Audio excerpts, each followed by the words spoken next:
대항력 있는 임차인이 있네. 배당 요구를 했네. 근데 무슨 바람이 불었는지 배당 요구 자체를 철회 신청했네. 나는 경매 절차상에서 배당을 안 받고 내가 대항력이 있으니까 낙찰자한테 나의 보증금 100%를 내가 다 반환받을 거야 라는 그런 의사표시입니다.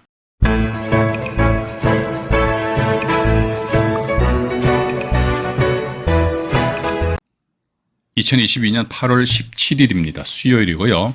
경매 라방 제 115강입니다. 오늘은 보니까 대항력 있는 임차인의 권리신고 및 배당 신청이거든요. 대항력 있는 임차인이 권리신고 및 배당 신청했다가 배당 안 받을 거요. 배당 철회. 왜 저는 항상 이런 말씀을 드립니다. 간혹 가다 보면 말이죠. 이게 너무나도 학구열에 불타오르시는 분들은요, 이런 질문을 하십니다. 왜 대항력 있는 임차인이 권리신고 및 배당 요구 신청했다. 왜 배당 철회를 했나요? 저는 그런 질문 받으면요, 여러분들은 이제 그런 질문, 의문을 안 가지실 겁니다만은, 그런 질문을 제가 받으면 정말로 막 고구마 한 10개 먹은 것 같아요. 가슴이 답답하게 말이죠. 우리는 그런 거 신경 쓸 필요가 있다, 없다? 없어요. 봐가지고. 나와 관계있게 우리가 경매 투자뿐만이 아니고 일반 부동산 투자입니다. 부동산 투자를 함에 있어가지고요, 나와 관계없는 것이 완전히 신경을 끊어버려요. 그죠? 근데 어쨌든 보니까, 문제는 뭐다? 경매 물건 딱 보니까 대항력 있는 임차인이 있네? 알았다 이거죠. 근데 이 사람 보니까 배당 요구를 했네? 알았다 이거죠. 근데 이게 또 무슨, 바람이 불었는지 또 배당 요구 자체를 철회 신청했네. 배당 요구 철회 신청은 나는 경매 절차상에서 배당을 안 받고 내가 대항력이 있으니까 낙찰자한테 나의 보증금 100%를 내가 다 반환받을 거야 라는 그런 의사표시입니다. 근데 그런 사실관계는 법원 문건 접수 내역에 명명백백하게 나와 있기 때문에 찬찬히 보시면은 결코 실수를 할 수 없는 그런 사안임에도 불구하고 간혹가다 실수하는 게 아니고요, 제법 솔차인마에 실수합니다. 오늘도 보니까 하나 오늘 낙찰된 물건인데 어디 갔느냐 보니까 오늘 낙찰됐네요. 좀 이따 보여드릴게요. 대항력 있는 임차인 보증금액이 5억 6천만 원입니다. 근데 이 사람이 배당 요구를 하였어요. 근데 배당 철회해버렸어. 5억 6천만 원이면 그럼 그 5억 6천만 원의 임차인의 보증금액은 매수인 낙찰자가 인수를 해야 됩니다. 낙찰자가 인수를 한다는 것은 뭐?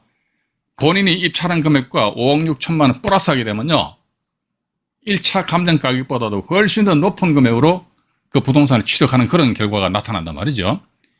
2022년 8월 현재 부동산 시장의 분위기는 그렇게 좋지 않죠. 좀 썰렁하죠. 썰렁한 그런 상황에서 말이지 5억 6천만 원을 우악 끌어안아 버린다면요, 이거는 정말로 제가 볼 때는 아마 그분은 어떤 기로에 놓여 있을 것 같습니다. 뭐냐면요, 5억 6천만 원을 내고 엄청 그 부동산 비싸게 취득을 하느냐, 방법은 있어요. 5억 6천만 원 인수하고 대금 납부하고 자기 앞으로 소유권 인증 등기 해가지고요, 한 20년 가지고 있으면 돼요. 간단해요. 이게 세상 복잡한 게 없어요. 20년 가지고 있으면 지가 언젠가는 올라갈 거 아닙니까? 그죠? 아니면 두 번째 에잉 하면서 내가 이 5억 6천만 원 임차인 보증금 인수하니까 차라리 내가 그냥 입찰 보증금 10% 포기할게요. 그죠? 포기하고 그냥 난 빠이빠이 손들어 버리겠다. 둘 중에 하나거든요. 근데 제가 볼 적에는 전자가 아닌 후자를 택하실 것 같습니다. 그 낙찰자분이. 그분이 현명하신 분이라면요. 그죠? 그렇듯이 대항력 있는 임차인이 있는데 권리신고 및 배당 요구 신청을 하였다 이거죠. 이거 보니까 1번에 배당 요구 종기일 이렇게 나와 있죠. 배당 요구 종기일. 이거로 해가지고 배당 철회 종기일입니다. 배당 요구, 이게 현행 민사 집행법 하에서는 채권자가 경매 신청을 하게 되면은 법원에서는 경매 준비를 쫙 해놓은 상태에서 배당 요구 종기일을 딱 지정을 해요. 어떻게 지정하느냐? 우리 그럴까지 따질 필요 없어요. 법원에 지정한다. 지정하는구나. 배당 요구 지정한다. 그런데 이 배당 요구 종기일은 뭐냐니까 이해관계인들, 당해 경매 사건의 이해관계인들은 어쨌든 어쨌거나 저쨌거나 이때까지 말이지 법원에다가 소위 채권 계산서를 제출해라. 이게 배당 요구 종기일입니다. 그러면은 이 배당 요구 종기일은 또 이제 보면 배당 요구 철회, 배당 요구했던 것을 철회할 수 있는 종기일입니다. 자, 배당 철회를 한다는 것은 그 사람이 배당 요구를 하였다는 전자하에서 우리가 배당 철회가 나오지 않습니까? 배당 요구도 안 했는데 무슨 배당 철회가 나옵니까? 그죠? 그렇기 때문에 배당 요구 종기일은 뭐다? 배당 철회를 할 수 있는 종기일이더라. 그러니까 이렇게 보시면은요. 채권자가 경매 신청을 하게 되면 경매에 대한 경매 기입 등기가 딱 됩니다. 경매 기입 등기가 되면서 법원에서는요. 배당 요구 종기일을 지정 공고합니다. 그러면 이것은 뭐다? 이게 배당 철회 종기일이다 이거죠. 이 배당 요구 종기일이, 이 배당 철회 종기일이 이유가 뭐냐? 그 근거를 제가 조금 이따 보여드릴게요. 어쨌든 이해관계인들은 어쨌거나 저쨌거나 이때까지 배당 요구를 하든지 말든지 배당 요구 했어. 그럼 뭐 배당지 안 받을게요. 배당 요구 그럼 철회를 언제까지 요때까지 해야 된다. 예를 들자면 이렇게 보시면 되지 않습니까? 어떻게? 여기 A라는 사람이 임차인인데 전입신고하고 확정일자를 받았어요. 그 다음에 B라는 사람이 저당권 설정했다. 그럼 A 이 사람 뭡니까? B보다도 먼저 전입신고했기 때문에 낙찰자한테 대항을 할 수 있잖아요. 이게 대항할 수 있는 거예요. 근데 보니까 저당권자 B가 이렇듯이 해서 임의 경매 신청을 떡하니 하니까 법원에서 이제 배당 요구 종기일을 지정 공고를 하는 거예요. 그럼 A는 말이죠. 어휴, 내가 사는 집이 경매가 넘어왔구나. 임차인이 살고 있는 집이 경매가 넘어왔다더라 하게 되면 법원에서는요, 그 임차인한테 우편으로 송달을 합니다. 야, 이 집, 야가 아니죠. 그죠? 이 집이 현재 경매 진행 중이니까, 배당 요구 종기일은 언제까지다 따라서 너의 보증 금액이 얼마인지에 대해서 소명해라. 즉, 권리신고의 배당 요구 신청서를 제출해라 이거죠. 그래서 A가 무닥닥닥 해가지고, 어이구 해가지고, 이때 권리신고의 배당 요구 신청서를 이때 제출했어요. 제출했는데 보니까 배당 요구 종기일은 뭐다? 배당 철회할 수 있는 종기일이란 말이죠. 그죠? 근데, 가만히 생각해보니까, 내가 대항력이 있는데, 굳이 내가, 또 어떻게 보면, 소유자하고 협의를 할 수 있어요. 뭐냐면요. 배당 철회해라, 소유자가. 소유자가 이제 임차인한테 이야기하는 거예요. 왜? 그러면, 이 사람아, 당신 배당 철회하더라. 당신 대항력이 있으니까, 이게 물건이 낙찰되면 말이지. 당신 보증금액은 낙찰자 다 물어주는 거야. 인수하는 거야. 근데 소유자가 왜 임차인한테 가서 이렇게 꼬드기느냐? 그러니까 경매 절차를 지연시키기 위한 것이지요. 딴 거 없습니다. 그죠? 경매 절차를 지연시키면서 나아가서 채권자가 경매 신청하였는데 그 경매 신청한 그 자체를 나중에 돈 일정 부분 갚고 경매를 취하를 시키기 위한 한 방편으로서 이렇게 배당 요구 철회를 해라 이렇게 할 수 있거든요. 그럼 A가 알아서 A가 이때 1번입니다. 이때 배당 요구 철회서를 제출할 수 있고, 아이고, 소유자가 말이지, 배당 요구 종기일이 있던데, 나중에 알아가지고, 야야야, 너 빨리 배당 요구 철회서를 제출해. 임차인 A가 2번에서 이때 배당 요구 철회서를 제출한 그런 경우가 있습니다. 예. 근데 제가 조금 전에 말씀드렸잖아요. 그죠? 배당 요구 종기일은 뭐다? 즉, 이 배당 요구를 철회할 수 있는 종기일이다. 따라서, 요때까지다. 그럼 이때 이 사람 배당 요구 A가 철회서를 제출했잖아요.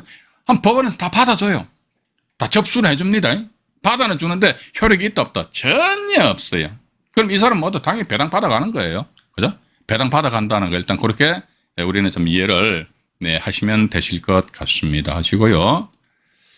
여기에서 또다시 자료를 한번 보여드릴게요. 나와 있네요. 경매 절차상에 이해관계인이죠. 지나가는 객이 배당 요구할 수 없는 거 아닙니까? 법원이 공고한 배당 요구 종기일까지 채권계산서니까 임차인 같은 경우는 권리신고 및 배당, 그것도 대항력 있는 임차인이다 그러면 권리신고 및 배당 요구 신청입니다. 꼬로만 임차인들은요, 꼬로만 임차인들이 아니지, 집주인 아니면 또 옆에서 어느 코치 받은 사람들은 말이지, 권리신고 없으면 달랑 제출하는 그런 경우도 있어요. 그거 조심하세요. 그러니까 조심할 필요도 없어요. 법원 문건 접수 내역을 보게 되면 다 나와 있다니까. 그죠? 두 눈이 멀쩡하게 떠 있다 그러면요, 한글 못 읽는 사람 없잖아요. 그죠? 제가 옛날에 네이버, 건강한 부자클럽 카페에서 경매 박사 방송을 진행하면서 아주 이렇게 못된 이야기 많이 합니다. 눈은 액세서리가 아니라 눈은 눈 화장하려고 붙어 있나? 그건 아니잖아요. 그죠? 예. 눈은 쳐다보라고 있잖아요. 머리도 액세서리가 아니죠. 머리 빠마하라고 붙어 있습니까? 그건 아니잖아. 고민하고 생각하라고 머리가 붙어 있는 것이지. 그죠? 봐가지고 이게 민사집행사건 기록부도 나중에 낙찰받고 나서 볼 수 있겠지만 먼저 경매 절차상에 있어가지고는 법원에서 작성한 문건 접수 내역이 있습니다. 그거 천천히 보시라니까. 그거 보면 되잖아요. 그게 어려워요? 그게 어렵다 복잡하다면 그 경매하지 말라니까 뭐를 경매하냐고. 요즘 가뜩이나 금리도 올라가고 부동산 시장도 안 좋고 이런 시절에는 뭐 현금 부자들은 입찰 들어가면 좋아요. 은행에서 대출도 안 뽑고 그냥 막바로 현금으로 그냥 배팅하는 거야. 그렇지 않고 일반 소시민들이 말이죠. 경매 한 건, 두 건 낙찰 받아가지고 건당 뭐래 최소한 1,000, 2,000, 3,000 정도 어떤 수익을 올린단 말이지. 예. 그런 목적이라면 요즘 같은 경우는 참 시절로 참 안 좋잖아요. 안 좋은데 말이지. 이런 아주 소소한 부분까지 실수해가지고 돈을 벌기는 그냥 부악부악 해가 1,000만 원 있으면 까먹어 봐봐요. 집에 가면 만원한테 맞아 죽어요. 진짜 맞아 죽는다니까. 이혼당한다니까요. 봐가지고. 그러니 차라리 안 하는 게 낫지. 그래서 제가 하지 마시라는 이야기 한다. 그죠? 예. 그래서 보니까 배당 요구 종기일까지 채권 계산서를 제출했는데 이게 민사집행법이 민지법 민사집행법입니다. 민지법 84조에 나와 있고요. 또 동법 민지법입니다. 88조 제1항에 또 나와 있습니다. 나와 있고 그리고 나와 있죠. 그죠? 여기서 이제 배당 그 철회 종기일의 근거가 민지법 88조 제2항이라는 것이지요. 배당 요구에 따라서 매수인이 인수하여야 할 부담이 바뀌는 경우에 배당 요구를 한 채권자는 배당 요구의 종기가 지난 뒤에는 이를 철회하지 못한다.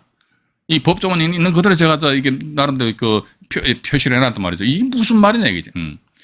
이거 보시죠. 배당 요구에 따라 가지고 매수인이 낙찰자가 있어. 낙찰자입니다. 이 사람이 매수인이 낙찰자가 인수해야 할 부담이 바뀌는 경우, 그러니까 여기 보시죠. 대항력 있는 임차인입니다. 대항력 없는 임차인 같은 경우 지가 배당 요구를 하든지 말든지 낙찰자가 부담을 합니까? 안 합니까? 안 하잖아요. 근데 여기서 보니까 매수인이 인수하여야 할 부담이 바뀌는 경우, 이건 대항력 있는 임차인입니다. 여기 보시니까. 앞에 A라는 사람이 전입신고하고 확정일자를 또 받아놨잖아요. 그죠? 근데 어쨌든 여기 B라는 사람이 저당권을 설정한 상태에서 B가 임의경매 신청을 합니다. 그러니까 법원에서는 이렇듯이 별표로 제가 배당요구 종기일로 표시하겠습니다. 예. 그럼 이 사람이 예를 들어 전세보증금이 3억이다. 근데 배당요구 종기일이 별표 이때까지니까 이때 권리신고의 배당요구 신청서를 제출했다는 것이죠. 그러면 이 사람은 당연히 1순위로 배당받아 가요. 배당받아 가는데 여기 보니까 배당요구의 종기가 지난 뒤에는 이를 철회하지 못한다. 여기 배당요구 종기일이 이때. 예. 근데 이 사람이 A가 무슨 대바람이 불었는지 몰라도 말이지 법원에 공고한 배당요구 종기일 이후에 나는 철회하고 싶어요. 배당요구 철한다 이거죠. 그래서 배당요구 신청을 했다가 이때 배당요구 철회서를 제출한다 손 치더라도 만약에 배당요구 철회서를 배당요구 종기일 이후에 배당요구 철회서를 제출했습니다. 이게 만약에 법원에서 받아들여진다면은 그러면 이 물건을 예를 들어 가지고 C라는 사람이 낙찰 받았단 말이죠. C라는 사람이 낙찰 받았는데 그럼 C는 뭐다? 이 A의 전세보증금, 대항력 있는 임차인이죠. 이 사람 전세보증금 3억 원을 이 사람은 본인이 쓴 입찰금액 말고 추가적으로 3억 원을 끌어안아야 되는. 그러니까 보시니까 매수인이 인수하여야 할 부담이 바뀐다 이거죠. 그러니까 배당 요구 종기일 이후에 배당 철회 신청서를 제출하였고 이걸 법원에서 받아들여진다면은 그때 C는 3억 원이라는 투자 금액, 금액이 더 추가적으로 이제 부담이 되기 때문에 여기 보니까 부담이 바뀐다는 것이죠. 그죠? 바뀌는 경우 하니까 이때는 배당 요구를 한 채권자는 A입니다. A는 배당 요구 종기가 지난 뒤에는 이를 철회하지 못한다. 따라서 못하는 거예요. 배당 요구 철회서, 그럼 배당 요구 철회서를 배당 요구 종기일 이후에 제출하였다. 그럼 법원에서는 받아주는데 효력은 있다, 없다, 없다. 따라서 너는 이때 배당 요구 했지. 이때로서는 너의 권리가 확정된 것이요. 따라서 너는 1등으로 3억 가져가. 이런 식으로 이제 우리가 이해를 하시면 된다는 것입니다. 그렇기 때문에 여기서 배당 요구 종기일은 배당 요구했던 것을 철회할 수 있는 종기일이다. 일단 그렇게 우리 시청자 여러분들은 좀 이해를 하시면 되실 것 같습니다. 그리고 다음 페이지로 좀 넘어가 보겠습니다. 배당 철회 이렇게 나옵니다. 배당 철회 해가지고요. 이것도 제가 다시 부연해서 간단하게 말씀드릴게요. 이해관계인은 배당 요구 종기일까지 배당 신청한 것을 배당 철회 신청할 수 있다. 까지 배당 신청한 것을, 그죠? 배당 철회. 예. 단 배당 철회로 인해 가지고 낙찰자가 조금 전에 민지법 88조 2항 내용을 좀 더 부연해서 말씀드립니다. 낙찰자가 부담하는 금액이 늘어나는 경우, 이렇게 예로서 나와 있잖아요. 대항력 있는 임차인이 배당 신청했다가 배당을 철회를 하면은 낙찰자의 부담이 늘어나잖아요. 그죠? 이러한 경우라면은 배당 요구 종기일 이후에는 배당 철회 신청을 할 수 있다, 없다? 할 수 없다. 그렇죠? 그럼 이제 배당 철회 종기일은 배당 종기일, 그죠? 배당 요구 종기일. 이때는 이제 우리 국한에서 이해를 하시면 된다는 것입니다. 그죠? 자, 그러면 지금부터 말이죠. 현재 요 사건 하나는 이제 경매 진행 중에 있고요. 나머지는 보면 전부 다 낙찰됐는데요. 이 사례가 상당히 많아요. 많은데 이걸 제가 여러분들 좀 지겨우시겠습니다만은 이걸 제가 일일이 하나하나 경매 사건을 경매 정보지를 펼쳐놓고 우리 시청자 여러분들에게 보여드리도록 하겠습니다. 일단 먼저 현재 낙찰된 것입니다. 오늘 낙찰됐어, 오늘. 중앙지방법원 사건인데요. 오늘 보면 나와 있잖아요. 중앙지방법원에 해가지고, 아파트입니다. 아파트인데 2021타경에, 이겁니다, 이거. 오늘 낙찰됐죠, 그죠? 잠깐만요. 네, 그래서, 오늘이 2022년 8월 17일이잖아요. 그죠? 2022년 8월 17일입니다. 2022년 8월 17일이에요. 3차 기일날 해가지고 6억 3천만 원은 또 이번에 3자를 좋아하시는 모양이다. 그죠? 6억 3천 33만 3천 원을 입찰할 수 있어요. 그러니까 낙찰 받았습니다. 단독으로. 물론 그렇습니다. 이 경매는요, 단독으로 낙찰 받으면 뭔가 좀 찜찜해. 화장실 갔다 온다면 뭔가 뒤처리를 제대로 안 하는 듯한 그런 찜찜한 그런 기분이 있거든요. 근데 어쨌든 봐가지고 6억 3천만 원 낙찰 받았는데, 여기 아까 제가 강의 방송 모두에도 말씀드렸습니다만, 이번에 이 사건 보니까 대항력 있는 임차인 보증금 5억 6천만 원입니다. 땡땡땡 11억 9천만 원의 전체적인 6억 3천만 원 이분이 대금 납부하신다 그러면 5억 6천만 원 낙찰자 또 이분이 추가적으로 인수를 해야 돼요. 그럼 11억 9천만 원이 되거든요. 근데 이 물건 1차 감정가 얼마입니까? 9억 4천만 원이죠? 10억 4천, 10억, 근데 2억 한 5천만 원 정도 더 비싸게 주고 사는 그런 결과가 되잖아요. 그죠? 예. 물론 그렇습니다. 서초구 반포동에 무슨 아파트 모양인데 아파트도 외형 보니까 그냥 빌라터 같이 그렇게 생겼네요. 그죠? 예. 잠깐만요. 물건 한번 보시죠. 빌라터네, 빌라터. 그냥 빌라네, 빌라. 청수가 좀 있어서 아파트로 했는지 몰라도 그냥 빌라야, 빌라. 그죠? 그냥 빌라인데 이런 걸, 글쎄, 좀 잠깐만요. 좀 사진을. 그냥 빌라잖아, 빌라. 그냥 빌라야, 빌라. 안에 내부, 거실도 그냥 조그만하네. 조그만하고, 그죠? 근데 빌라인데 이런 걸, 여기 보시면요. 잠깐만 더 내려가 볼게요. 여기 나와 있잖아요. 이게요, 경매 정보지를 찬찬히 보시면요, 우리가 머지간한 건 다 해결할 수가 있다니까. 여기 보시면요, 정땡땡, 여기 낙찰자도 정땡땡씨, 근데 이름 틀립니다. 여기 임차인의 정모지로 나와 있는데, 낙찰자는요, 보여드릴게요. 여기 보시게 되면은, 임차인 정땡땡, 낙찰자가 보면요, 낙찰자도 땡땡이잖아요. 코리안 좀비 이름하고 똑같죠, 그죠? 이렇게 보니까 성씨는 같은데, 이름은 사람은 틀립니다. 그래서 일단, 여기 보시게 되면 이제, 이분이, 어쨌든 2019년, 이런 걸 가지고 실수하면요, 진짜 안 돼요. 앙대. 2019년 11월 22일 날, 요 가압류가 말소 기준 권리 소멸 기준이잖아요. 그죠? 그 상태에서, 강제징용 3건이나 돌아버렸네? 3건이나 들어온 상태에서 보니까, 정모 씨 이분이 말이죠. 배당 요구를 했어요. 6월 2일 날, 6월 2일 날 배당 요구 신청했었는데 그 다음 날 6월 4일 날 배당 요구 신청 철회서를 제출했대요. 그럼 이게 6월 4일이 배당 요구 종기일 이전이냐 이후냐 그것부터 보면 되거든요. 배당 요구 종기일 언제입니까? 2021년 6월 11일이죠. 그럼 6월 4일이면은 6월 11일 이전이잖아요. 그죠? 따라서 이 정모 씨의 전세 보증금 5억 6천만 원이죠. 5억 6천만 원이니까 낙찰자 100% 끌어안아야 됩니다. 예. 또 하나 밑에 이제 이렇듯이 경매정보지를 천천히 보시면요. 요즘 경매정보지만 천천히 보시면요. 어지간한 것 다 자세하게 표시를 해놨단 말이죠. 여기 나와 있잖아요. 임차인의 배당 요구 철회로 임차 보증금은 매수인에게 인수됨 이렇게 나와 있죠. 그리고 또 이제 뻘겋게 표시해놨지 않습니까? 2021년 6월 4일자 임차인이 배당 요구 신청 철회, 배당 요구 철회 신청서를 제출했답니다. 그러면요, 여기 임차인의 보증금액이 우리 조금 전에 확인해 봤습니다만 5억 6천만 원이잖아요. 5억 6천만 원. 그죠? 5억 6천만 원 이 사람은요, 나 이거 배당 절차상에서 안 받을게요. 물론 이분이 배당 철회를 안 하면 이분이 1등으로 배당 다 받아가요. 왜 그러냐? 그러니까 제가 볼 적에 소유자 이분하고 서로 어떤 나는 교감이 있었던 것 같습니다. 야, 너 배당 신청해, 배당 철회라 해봤자 이거 어차피 5억 6천만 원 낙찰자 인수한다, 그지? 낙찰자 인수한다. 그런데 이게 낙찰자는 오늘 낙찰 받고 나서 아마 지금 상당히 고민하고 계실 겁니다. 과연 어떻게 할 것이냐? 그러면 대금 납부를 포기한다 그러면요, 대금 납부 포기하면 다시 재경매거든요.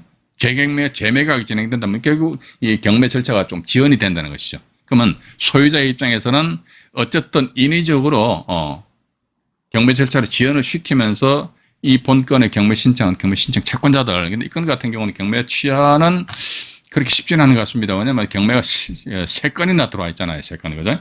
예. 3건이나 들어와 있기 때문에 경매는 취하는 그렇게 쉽지는 않아 보입니다. 근데 전체 청구액이 보니까 얼마입니까? 2억 5천, 2억 한 6천 정도, 2억 6천 정도 된단 말이죠. 그래서 뭐 강제경매 같은 경우는 여러분들 이렇게 보셔야 됩니다. 강제경매 같은 경우는요, 경매가 취하될 확률이 상대적으로 높습니다. 절대적으로 높다는 것이 아니고, 그러니까 그 경매 취하 안 될 수도 있어요. 그러니까 감정이 개입되다 보니까 채권자 채무자 간에서 가지고 으쌰 해가지고 막 경매 집어넣는데 내 돈 줄 테니까 빨리 경매 취하합시다. 이런 식으로 또 이제 나아갈 수도 있지 않느냐 하는 그런 생각을 가진다는 것이죠. 그죠? 그래서 여기 위로 올라가다 보니까 그럼 여기 또 이게 뻘겋게 표시 안 되어 있습니까? 뻘겋게 표시되어 있는데 임차인의 배당 요구 철회로 임차 보증금액은 매수인에게 인수됨 이렇게 딱 분명히 표시해 놨단 말이죠. 그죠? 그래서 2021년 6월 2일자라서 배당 신청했다가 6월 4일자로 해가지고 배당 요구를 철회를 해버렸어요. 근데 오늘이 언제입니까? 2022년 8월 7일이면은 2021년 6월 4일 기준해가지고 1년하고도 2개월 전에 대항력 있는 임차인이 배당 요구 신청했던 것을 배당 철회를 했죠. 그죠? 1년하고도 2개월 전에. 그럼 이런 사실 자체가 아마 이 문건 접수 송달 내역에 나와 있을 겁니다. 우리 조금 더 확인해 보자 이거죠. 그럼 이분 같은 경우는 오늘 입찰 하셨으니까 입찰 보증금 얼마입니까? 6억 160만 원이니까 6천여만 원이지 않습니까? 6,016만 원인가요? 6,016만 원을 입찰 보증금액 6천여만 원을 입찰 보증금액으로 법원에 납입을 했을 거 아닙니까? 그죠? 그럼 제가 이건 뭐 모두에도 말씀드렸습니다만은 이거 낙찰 받아가지고 한 20년 동안 푹 삭화놨다가 말이지 그냥 지가 언젠가는 올라가겠지. 이런 생각으로 하신다면 대금 납부하시면 돼요. 그러고 나서 5억 6천만 원 낙찰자 인수하면 된다니까요. 근데 아니야. 그럼 2억 6천만 원 포기한다니까. 우와, 2억 6천만 원 하면요. 어지간한 사람 1년 연봉이잖아요. 그죠? 6천만 원 벌어도 시원찮은데. 그거 하나 잘못 내가 체크함으로 인해서 6천만 원이 그냥 한순간에 쭉 날아가 버린단 말이지. 과연 이걸 어디 가서 누구한테 어떻게 하소연할 것이냐. 물론 그랬으면 입찰 보증금 6천만 원을 내가지고 억지 춘향식으로 뭐 되돌려 받을 수 있는 방법이 있대요. 근데 그런 거는 제가 이런 공개된 데에서 말씀드리기 조금 부적절합니다. 옛날부터 그런 말이 있었어요. 뭐 어떻게 하게 되면 있대요. 궁금하시죠? 궁금하신 분들은 나중에 코로나가 종식되고 나면요. 제 사무실이 서울 광진구 자양동에 있습니다. 오프라인 모임 할 적에 예, 소주 한 잔 먹을 적에 취중 경매할 적에 그때 슬슬 말씀드릴게요. 근데 우리는 그런데 관심 가지면 된다 안 된다 안 됩니다. 우리 이런 실수하면 안 된다니까. 예? 경매 투자 목적이 경매 입찰 들어가서 내 돈 버는 것이 목적이지. 어머야 6천만 원 입찰 보증금 넣는데 야 저걸 어떻게 억지 춘향식으로 되돌려 받을 수 있는 방법이 뭐가 있을까? 아 안종현이가 보니까 그렇게 되돌려 받을 수 있는 방법이 있다 하래. 그럼 내가 나중에 써먹어야지. 뭘 써먹어 봐가지고 그런 써먹으면 안 되지. 그죠? 그래서 일단 좀 안타까운 사례를 지금 제가 우리 시청자 여러분들에게 좀 소개 말씀을 드렸습니다. 물론 이 건이 이분이 정상적으로 입찰 보증 금액을 되돌려 받을 수 있는 방법은 딱 하나 있습니다. 이건 제가 말씀드릴게요. 왜냐면 이게 이 사건이 경매가 취하가 된단 말이죠. 그죠? 만약에 경매가 취하가 된다면요. 경매는 처음부터 없었던 걸로 된단 말이죠. 경매가 취하된다면요. 이분이 이 날짜에 6천여만 원 입찰 보증금 법원에 이제 납부를 했는데 이거는요. 이분한테 다시 되돌려 줍니다. 따라서 이분 입장에서 봐가지고요. 경매 취하가 되기를 말 그대로 이제 정한수 떠놓고 기도하는 수밖에 없다. 또 방법은 있죠. 경매 신청권자를 일일이 찾아가요. 가가지고 세 사람이니까 찾아가가지고 경매 취하서 좀 제출해서 경매 취하를 합시다. 그러고 나서 내가 6천만 원 입찰 보증금 되찾고 다시 나중에 경매 시공 넣으시오. 이런 식으로도 어쨌든 봐가지고 몸부림 한번 쳐봐야 될 거 아닙니까? 그죠? 이런 거는 제가 공개적으로 말씀드릴 수 있습니다. 그래서 그런 쪽으로 해서 이제 6천만 원에 대해서 회수할 수 있는 어떤 일말의 약간의 희망은 내비치는데 근데 만약 이 물건이 경매 취하가 안 된다면요. 말 그대로 이제 낙동강 오리알에도 말좀 꽝꽝 돼버린다는 거 일단 그렇게 좀 이해를 하시면 되실 것 같습니다. 그리고 또 이제 다른 요 사건 요거 2021 타경 10만 2,363억 강제경매 사건이거든요. 이 사건 번호 하나 메모하셨다가요. 이 사건이 과연 앞으로 이제 오늘 8월 17일이니까 매각 허브가 뭐 특별한 사정이 있지 않는 한 8월 24일 날 매각 허가 결정이 날 것 같습니다. 따라서 오늘 낙찰 받으신 분이 말이죠. 8월 24일 이전에 법원에다가 매각 불허가 신청서를 제출하였는지 저는 이게 참 하나 좀 불만스러운 것이 입찰자 본인이 입찰 금액을 잘못 썼다. 이것은 매각 불허가 사유가 아니라는 대법원 결정이 있습니다. 그럼에도 불구하고 제가 봤을 때 이게 도대체 이게 낙찰되었는데 매각 불허가 결정이 난단 말이죠. 매각 불허가 결정이 난 이유가 뭔지 모르겠다. 단 뭐다? 법원 문건 접수 내역을 보게 되면요. 낙찰자가 법원에다 매각 불허가 신청서를 제출하였다는 그 한 줄만 달라 나와 있다는 것이죠. 그러면 매각 불허가 신청서 상에는 과연 어떤 내용이 표시되어 있을까? 그게 참 상당히 궁금해요. 존중하는 판사님, 소시민으로서 경매 한 건 해서 먹고 살락했는데 잘못해가지고 제가 박살나게 생겼습니다. 이런 식으로 해서 인정에 호소하는 그런 식으로 해서 또 법원에서 알았어 불허가 내려줍니다. 그 불허가 내려주면 안 됩니다. 그거는 만약에 또 이러겠습니다. 매각 불허가 결정 나지 않습니까? 만약에 그래서 이분이 이제 법원에다가 이제 매각 불허가 신청만 했다 치자 이거죠. 해가지고 이제 법원에서 매각 불허가 결정이 납니다. 그래서 이제 채권자 경매 신청권자 세 사람이잖아요. 이 사람들이 으씨 하면서요. 매각 불허가 법원에서 결정이 나면은 이 매각 불허가 결정에 대해서 어떻게 적시 항고를 제기하면 됩니다. 우리가 통상적으로 낙찰에 대해서 적시 항고 제기한다면요. 낙찰 금액의 10%에 해당되는 현금입니다. 공탁을 해야 되는데 그런데 불허가 결정에 대해서 적시 항고 제기한다면요. 공탁 안 겁니다. 따라서 만약에 이 건에 대해서 이 매각일 8월 24일이니까 이 날짜에 허가 결정이 났다 이거죠. 허가 결정이 났다. 여기에 대해서 적시항고를 제기한다더라. 그럼 알았어. 그러면 이게 6억 3천만 원이잖아요. 이게 낙찰 금액입니다. 6억 333만 3천 원에 10%인 약 6,300만 원 현찰을 공탁을 걸어야 돼요. 그런데 불허가 결정에 대해서 적시항고 제기한다면 공탁 안 겁니다.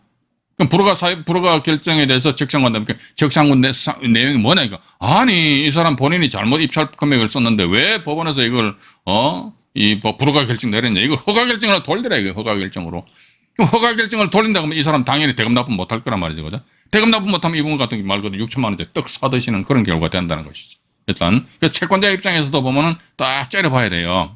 딱 째려봐가지고 왜냐면 6천만 원 왜냐면 불허가 결정에 대해서 적시항고 제기한다 해서 그 받아들여진다면요.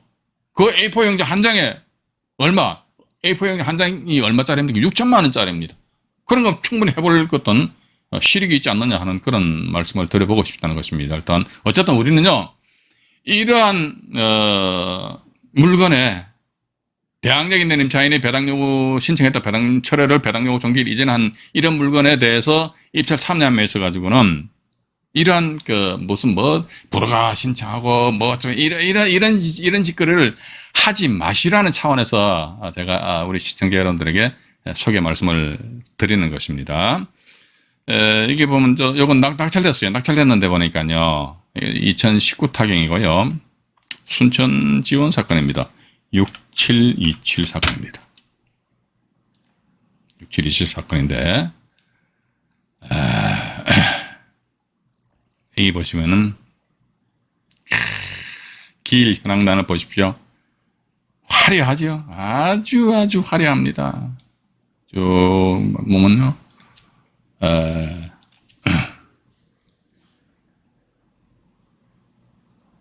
3,000메가 길날 4명이 응찰하셨는데 2억 6,100만 원에 90% 쓰셨다가 불허가. 이게 아마 법원에도 불허가 신청을 한 것 같아요. 그러고 나서 또 이제 쭉 내려오다가 또 보니까 1억 6,500만 원에 썼는데 대금 납부는 안 하셨네. 그래도 쭉 또 내려오다가 1억 5,700만 원 썼는데 어이구 또 대금 납부 안 해버렸네요. 또 쭉 내려오다가 장난치냐고 말이지. 경매 장난치는 겁니까? 이런 마인드를 경매하려면 경매하지 말라니까. 속된 표현 쓸까요? 개뿔도 모르면서 뭐하러 껍질거리 왔다 갔다 하는지 모르겠다. 저는 이런 사례 보면 제가 열받아요, 제가. 진짜 이게 경매 이건 공부할 거리가 아니라니까. 이게 무슨 공부할 거리입니까? 그죠? 기본도 극히 기본적인 것이잖아. 근데 극히 기본적인 것, 이 사실 자체도 개무시해버리고 경매가 뭐 애들 장난치는 겁니까? 예? 안타깝다는 그런 생각이 듭니다.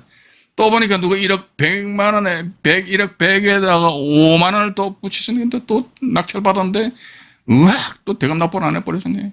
한 양반은 불허가 결정 받아내고 세 번은 보니까 요즘 낙찰 받기 얼마나 어렵습니까? 그런데 봐가지고 무악 낙찰 받았다가 말이에요. 으악 해가지고 막 대금 납부 안 해버리고 말이지. 그러나 또 밑으로 흘러오다 보니까 맨 밑에 광모 씨라는 분이 6,880만 원에 낙찰 받았었어요. 6,880만 원에. 6,880만 원에 낙찰 받으셔가지고 대금 납부를 하셨네요. 그죠? 대금 납부를, 이거 보면 나와 있지 않습니까? 대금 납부를 하셨단 말이죠. 그죠? 6,880만 원에 낙찰 받아가지고. 그리고 배당, 올 2월, 4월 달이네. 4월 달 배당이 이제, 완료가 됐습니다. 그죠? 근데, 이거 보니까 6,880만 원에 낙찰이 됐거든요. 근데 이 사건 보니까 1차 감정 가격이 얼마입니까? 2억 8,900이잖아요. 2억 8,900짜리를 6,880만 원에 낙찰받았다. 와, 되게 싸다. 경매 경자도 모르는 사람들한테는요, 이게 사기치기 딱 좋아요. 2억 8,900짜리인데 말이지, 6,880만 원에 낙찰받았어. 이것만큼 경매 좋은 게 어딨냐, 이게. 이런 식으로 막 떠들면요, 부동산 부자도 모르는 사람들 진짜인 것처럼 눈이 번쩍 떠지거든요. 오늘도 낮에 저희 시청자 한 분이 저한테 전화를 주셔가지고 그 사건 보니까 부천 지원 사건이더라고요. 부천 지원 사건의 아파트인데 보니까 이 아파트 1차 감정 가격이 8억 얼마인데 인천지방법원 관내는 30% 저감이단 말이죠. 3차 매각 기일이 이제 8월 중에 잡혀 있어요. 3차 매각 8월 중에 잡혀 있는데 30% 저감해가지고 그 3차 매각 기일 최저 가격이 1차 가격이 8억인데 1차 가격이 말이죠. 8억입니다. 1차 가격이 8억인데 3차 가격이 보니까 약 3억은 조금 더 되더라고.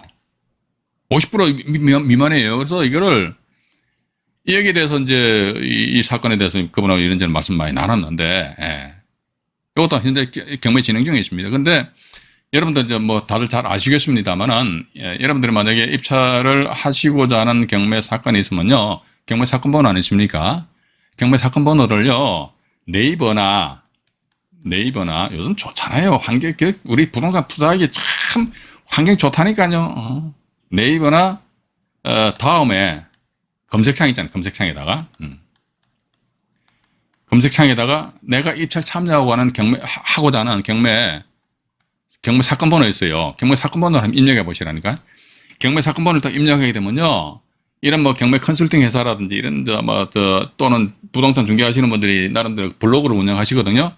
그게 다 걸려요. 그래서 저도 이제 이걸 혹시나 해가지고 이 사건 번호를 네이버 검색창입니다. 검색창에도 그냥 뭐 부천지원 메타경 이렇게 사건 번호 입력하니까 그냥 한 20개가 쭉 떠더라고. 근데 그 중에서 한 3군데인가 4군데 보니까 말이죠. 8억짜리가 3억 원이라 이걸 엄청 부각을 시켜버리더라고. 8억짜리가 3억 원이라니까. 제가 만약에 부동산 붙자도 모르고 그런 입장이라면요. 이야 8억이 3억이야? 그럼 전화를 하게 돼 있다니까요. 물론 그렇습니다. 그건 이제 그분들의 어떤 마케팅 전략이겠지요. 그렇게 함으로 인해서 사람들의 어떤 궁금증을 유발시키면서 전화를 하게 하고 그러면 일단 왔어 딱 물린 거지. 그 상태에서 뭡니까? 다들 아시죠? 바지 세우는 거지. 앞바지, 뒷바지, 변형된 바지, 똥싼 바지, 별의별 바지 다 있어요. 바지 세워가지고 하나 딱 오면 완전 호구로, 물론 안 그러신 컨설팅 업체들이 더 많습니다. 그런데 간혹 세상에서 다 그런 거 아닙니까? 세상 사람들 모두 다 착하다는 건 아니잖아요. 착한 사람이 있는 반면에 안 사는 사람도 있듯이. 그래서 간혹 가다 그런 뭡니까? 좀 부도덕한 그런 업체들이 있을 수 있다. 저는 그렇게 보고 있습니다. 앞바지, 뒷바지, 바지 씌워버리거든요. 그죠? 일단, 그런 면이 있기 때문에 요건 여러분들 말이죠. 입찰 참여를 하신다. 아니면 또 경매 정보지를 보시면 있어가지고 궁금하다. 요 사건이 궁금하다. 그러면 경매 사건 번호 안 했습니까? 그걸 네이버나 다음에 검색창에다가 사건 번호 입력해서 엔터 탁 치면요. 그 쭉 떠요. 과거에 저 같은 경우는 입찰 참여를 할 적에는 이 사건 번호 입력해 보니까, 우와, 어떤 데 보니까 한 50개 블로그하고 무슨 컨설팅에서 그 물건 올려놨더라고요. 그 입찰 안 들어갔습니다. 왜냐면 저는 이제 투자자 관점이거든요. 근데 그분들 컨설팅 업체 입장에서는 투자자보다는 실수요자들을 더 선호를 합니다. 왜냐면요. 실수요자들 같은 경우, 예를 들어 투자자들이라면은 이거 어떻게 해서 빨리 되치게 해가지고 또 얼마라도 빨리 수익을 올려야 될 거 아닙니까? 근데 실수요자들은 당장 그거 들어가 살면 끝나는 거예요. 조금 비싸게 낙찰 받았다 할지라도 그러면 수요자들 입장에서는 그 사람들 입 나오는 거 확 입 집어넣는 방법 뭐냐? 바지 세우는 것이죠. 그러면 안 됩니다. 바지 세우면 안 되는데, 간혹가다 그런 게 있기 때문에 바지 세움으로 인해가지고 나름대로 그 실수요자 입을 쑥 집어넣게 하고, 그럼 지가 들어가 살잖아요. 살다 보면 한번 사람이 들어가 살면 최소한도 한 5년 이상 살 거 아닙니까? 살다 보니까 이제 집값이 올라가 버려요. 그때 입이 나올래도 나올 수가 없는 것이죠. 그러다 보니까 투자자 관점에서 물건 바라보고 분석을 하는데 네이버 검색창에 들어가서 검색을 해보니까 무악 떠버려. 이 보나마나 이게 실수요자들 들러본다. 그럼요. 실수요자하고 투자자에 나하고 붙으면요. 나는 백전백패가 됩니다. 투자자 입장에 당연히 입찰 금액을 다운시키는 수밖에 더 있습니까? 그죠? 일단 그렇게 좀 보시면서 일단 여기서 일부 방송을 제가 마치고요. 그다음에 화면 정리를 한 상태에서 여기 다시 배당 처리한 사례입니다. 그 2부 방송에서 말씀을 드리도록 하겠습니다. 1부 방송 마치도록 하겠습니다.